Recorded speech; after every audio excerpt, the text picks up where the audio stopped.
The one question, more than any other, that people ask me is, can you really read my mind? This is what people want to know. Can you really read my mind? When they ask, I show them this.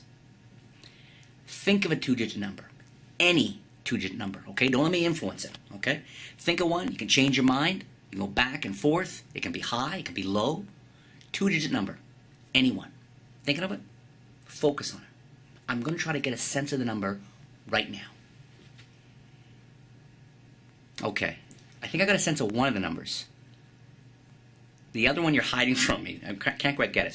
So let's play with the number for a second. Let's play with it and kind of bring it to life. That's the problem. Right now it's just a dead number. But I want you to leave your mark on it, okay? So let's play with that. Think of the number, and what I want you to do is take the two digits, and I want you to, let's reverse them. Reverse them. So if it was a 23, now you're thinking of a 32. 32, 23. Now, let's subtract. Whichever one is smaller, I want you to subtract it from the other number. That's going to leave you with a final number. And actually, let's do this. To bring that final number, you have one last number in mind, let's bring that number to life. And I have the perfect way to do this.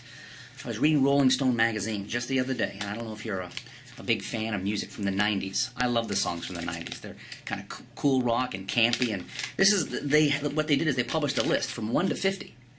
50 to 100 of the top 100 songs from the 90s, as I guess voted by their readers. And, you know, everything from Losing My Religion to Under the Bridge to Sabotage to Eminem stuff to NSYNC, Radiohead, Green Day. And, of course, you can extend the list to someone and have other people read off a few of the songs if you want. So you're thinking of a number. Now, rather than trying to get a sense of this dead number in your head, I'm going to ask you to try to get a sense of the melody, the song. Now, like I said, it goes from 1 to 50 on this side, 50 to 100 on that. Your number, is it from 1 to 50 or 50 and 100? 1 to 50. From 1 to 50. Okay, there. Take a look at the song at the spot, at the exact spot. And what I'd like you to try to do is try to get to that spot as quickly as you can on the list. To be clear, we're looking for the song that corresponds to the one number you have in your head, because I don't want your head cluttered with other songs and other titles, okay? Take a look. Did you get it? You got it in your mind? You do. Okay. So you're thinking of a song, one of, what is it, 100 songs. You have one song in mind. I want you to focus on the melody. I could try to go after the artist, but I want you to think of the melody of the song, and I want you to hum it, not out loud. Hum it only in your head. Okay? Okay. I think that was the cool. Is it Living La Vida Loca? Is that what the song is? Yes. The one song out of 100. Proving I can read their mind.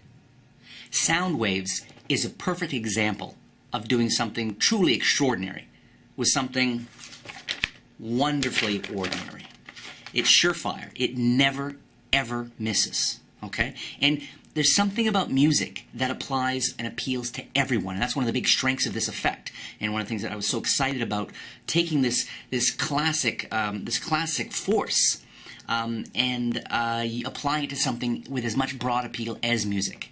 That in itself was cool. But then to find, I'm talking about an ordinary pop culture object. Now, when you get this, it comes along with a whole bunch of, you get many copies of it. Okay, number one. Number two is they're not all the same. What that means is you can completely repeat the effect right away. Because this is the kind of effect that's so strong, people often say, you know, do that again, or no way. There's just no way. Bet you couldn't do it with me, etc., etc.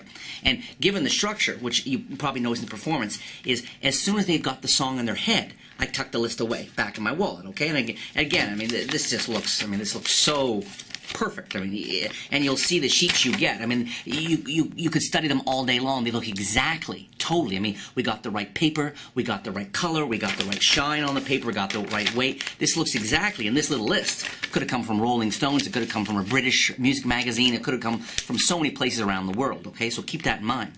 The song choices are wonderful. They're fun. You get a best of the 90s. You also get a top 100 songs of all time.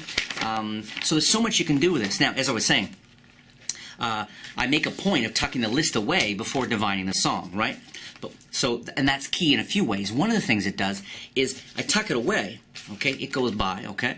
Then I focus and I divine, and then when someone says no way or do that again or no way, I say, fine, look, let's try it with you. Take out the list again, and of course right there I just took out another list. A lot like the first one, but also quite different. So I can once again have them think of any two-digit number, okay? Once again we do it, and once again they think of any one of these, 1 to 50 or 50 to 100, and I can divine a second different song. And talk about the world's easiest switch. I mean, it's not even a switch. The structure is so strong on this, and I really, polish it so much in live performance. The fact that I tuck it away and then someone says, do it again, I say, fine, we'll do it again.